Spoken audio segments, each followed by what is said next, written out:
नमस्ते दोस्तों, आज हम बात करेंगे एचडीएफसी बैंक के रिसेंट बोनस शेयर इशू के बारे में। अगर आप एक इन्वेस्टर हैं और आपके मन में ये सवाल है कि अभी एचडीएफसी बैंक के शेयर खरीदना चाहिए या थोड़ा वेट करना चाहिए, तो ये वीडियो आपके लिए है। आज 26 अगस्त 2025 को स्टॉक एक्स बोनस ट्रेड कर रहा है और प्राइस में भी बड़ी गिरावट देखने के लिए हमें मिली है, बट घबराने की कोई जरूरत नहीं है। मैं इस चीज को ब्रेक डाउन करूंगा, लेटेस्ट क्वार्टरली रिजल्ट भी इंक्लूड करूंगा और बताऊंगा कि क्या करना चाहिए। तो चलिए वीडियो को स्टार्ट करते हैं। पहले समझ लेते हैं कि बोनस शेयर्स होते क्या हैं। जब एचडीएफसी बैंक जैसी कंपनी बोनस शेयर्स देती है तो वो अपने रिजर्व में से एग्जिस्टिंग शेयर होल्डर्स को एक्स्ट्रा शेयर्स देती है। इस केस में एचडीएफसी बैंक ने 1:1 रेशियो में बोनस दिया है, मतलब हर एक शेयर पे एक शेयर फ्री। ये कंपनी की फंडामेंटल वैल्यू को चेंज नहीं करता, बस टोटल नंबर्स ऑफ शेयर्स बढ़ जाते हैं, जिससे स्टॉक ज्यादा अफोर्डेबल और लिक्विड हो जाता है। एचडीएफसी बैंक ने ये पहला bonus issue last month Q1 result के साथ अनाउंस किया था, जिसकी रिकॉर्ड डेट 27 अगस्त रखी गई थी, बट क्योंकि कल मार्केट हॉलीडे है तो आज 26 अगस्त को एक्स बोनस शेयर्स ट्रेड हुए। इससे शेयर प्राइस ऑलमोस्ट 50% गिर के 970-980 के लेवल्स के आसपास आ गए, जो पहले 1980 रुपीस के थे।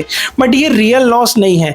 बोनस शेयर क्रेडिट होने के बाद आपकी टोटल होल्डिंग वैल्यू सेम रहेगी। अब देखते हैं लेटेस्ट फाइनेंशियल्स जो डिसाइड करने में हेल्प करेंगे। एचडीएफसी बैंक के Q1 फाइनेंशियल ईयर 26 के रिजल्ट 19 जुलाई को अनाउंस हुए। स्टैंड अलोन नेट प्रॉफिट 12% बढ़कर 18,155 करोड़ हो गया, जो एक्सपेक्टेशन से काफी बेहतर है। नेट इंटरेस्ट इनकम 5.5% से बढ़ा और करीब 30,000 करोड़ के आसपास रहा। नेट इंटरेस्ट मार्जिन गिरकर 3.35% पे आया, जो क्वार्टर 11 बेसिस पॉइंट्स कम है, क्योंकि फंडिंग कॉस्ट ज्यादा है और लेंडिंग मार्केट कॉम्पिटिटिव है। डिपॉजिट 16.4% ईयर ऑन ईयर बढ़कर 27 लाख करोड़ रुपीस के ऊपर चले गए और एवरेज डिपॉजिट में 3.74 ट्रिलियन रुपीस का इजाफा हुआ। एडवांसेस 6.7% बढ़कर 26.28 लाख करोड़ रुपीस हुए, जिसमें रिटेल और एसएमई सेगमेंट ने स्ट्रॉन्ग ग्रोथ दिखाई। एसेट क्वालिटी स्टेबल रही। ग्रॉस एनपीए 1.3% और नेट एनपीए 0.4% के आसपास। बैंक ने ₹5 पर शेयर का स्पेशल डिविडेंड भी दिया।